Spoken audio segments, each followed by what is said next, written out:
In the bustling whirl of New York City, amidst the cacophony of honking cabs and the aroma of sizzling hot dogs, lived two inseparable friends, Ally and Dennis. Ally, with her curly hair always bound by a sun-colored scrunchie, carried her journal dutifully. Quick-witted and perceptive, she was the thinker of the pair. Her best friend Dennis, on the other hand, was exuberantly curious, often found wearing sneakers that sparkled with every step and indulging in gleeful munching and light-hearted ribbing. One crisp Saturday morning, the duo found themselves standing at the fringe of Central Park, holding a crumpled old map, a mystery they had stumbled across within the pages of a library book enticingly titled Hidden Secrets of the City. Ooh! Dennis marveled, eyes wide with possibility as he squinted at its faded, cryptic lines. This map says there's a secret treasure hidden right here in New York.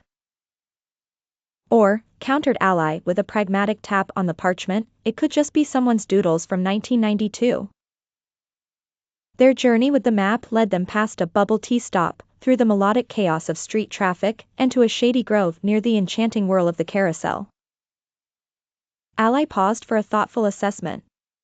According to this map, we are to turn left at the statue of the flying turtle. Dennis looked around, perplexed. But I don't see a flying turtle statue. At that very moment, a man with a glistening blue jacket approached them. Looking for the secret path, he hinted with a knowing wink. It's just down that alley. Ally frowned a little with suspicion. But the map suggests we stay close to the park. Maps are dull things, the man shrugged dismissively. I happen to know just the shortcuts. Yet Ally felt an insistent tug within. Grandma's words echoed in her thoughts. Just because someone offers you a shortcut doesn't mean it's the right way. She looked the man in the eye and smiled, resolute. Thanks, but we'll stick to the map. The man simply shrugged and sauntered off. Dennis sighed, albeit a little wiser. I guess we used discernment? Please like, share and subscribe to my channel. Bye!